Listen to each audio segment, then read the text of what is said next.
নমস্কার বন্ধুরা, মৌসুমী কিচেনে আপনাদের স্বাগত। আজকে আমার রেসিপি নিরামিষ আলুর দম।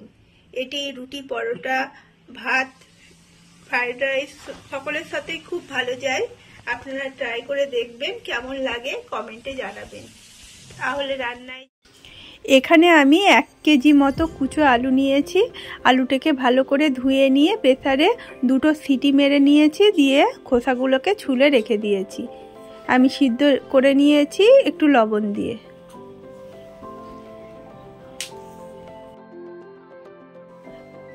কিছু কড়াইশুঁটি আমি ছাড়িয়ে রেখেছি।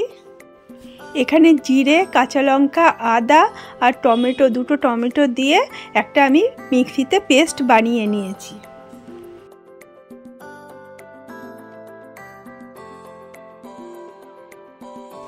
গ্যাসটি অন করে আমি কড়াই বসিয়ে দিয়েছি। কড়াইটি গরম হয়ে গেলে আমি রিফাইন অয়েল দিয়ে দিলাম। রান্নাটা আমি সাদা তেলেই করব। এর মধ্যে 1 চামচ মতো ঘি দিয়ে দিচ্ছি।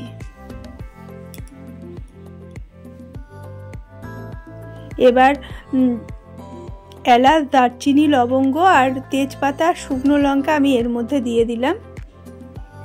একটু হিং দিয়ে দিলাম, যেহেতু আমি নিরামিষ করছি রান্নাটা, তাই একটু হিং দিলে ভালো লাগে। এবার সব শুদ্ধ আমি ভালো করে ভেজে নিচ্ছি।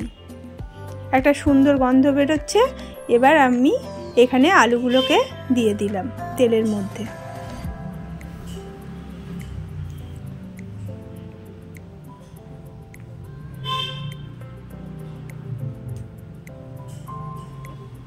এবার ভালো করে মিশিয়ে দিচ্ছি।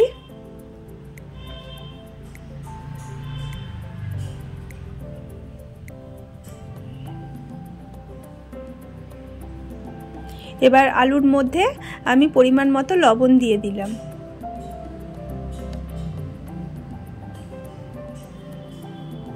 দিয়ে ভালো করে নাড়াচাড়া করে দিচ্ছি।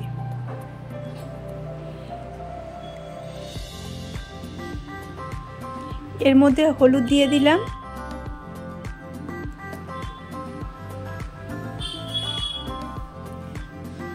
ভালো করে নাড়াচাড়া করে দিচ্ছি। আলুটিকে একটু ভালো করে ভেজে নিতে হবে। আমাদের আলুটি মোটামুটি ভাজা হয়ে গেছে। এর মধ্যে যে পেস্টটি আমি বানিয়ে রেখেছি, পেস্টটি আমি এর মধ্যে দিয়ে দিলাম।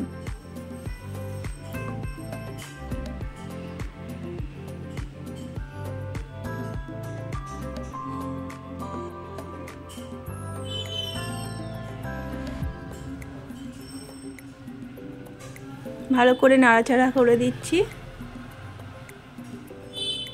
এবার গুঁড়ো মশলাগুলো আমি দিয়ে দিচ্ছি। 1 চামচ মতো আমি জিরের গুঁড়ো দিয়ে দিলাম, ধনের গুঁড়ো দিয়ে দিলাম, লঙ্কার গুঁড়ো দিয়ে দিলাম, হলুদের গুঁড়ো দিয়ে দিলাম,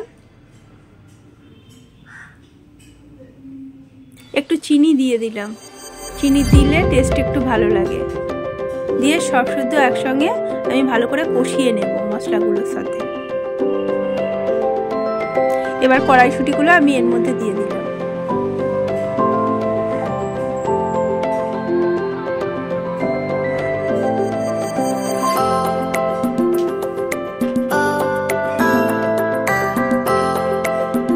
মশলাগুলি আমাদের মোটামুটি কষানো হয়ে গেছে আলুটিকে।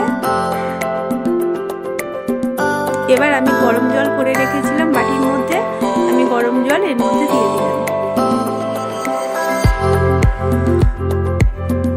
এখানে গরম জল দেওয়ার চেষ্টা করবেন। রান্নাতে গরম জল দিলে রান্নার টেস্টি বাড়ে। এবার যে মিক্সি ধোয়া জলটি ছিল, আমি মিক্সি ধোয়া জলটিও এর মধ্যে দিয়ে দিলাম। পরিমাণ মতো আমি লবণ দিয়ে দিলাম। লবণটা এখানেই আপনারা চেক করে নেবেন।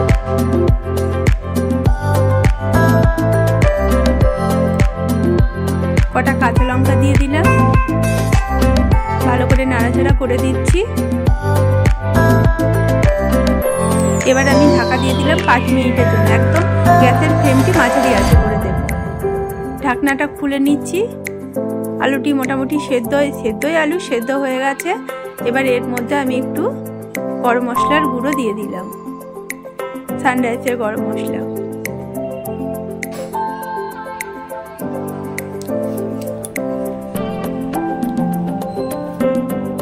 এবার এখানে আমি একটু কসুরি মেথি দিয়ে দিলাম। একটু কড়াইয়ের মধ্যে আমি শুকনো কলাই নেড়ে নিয়ে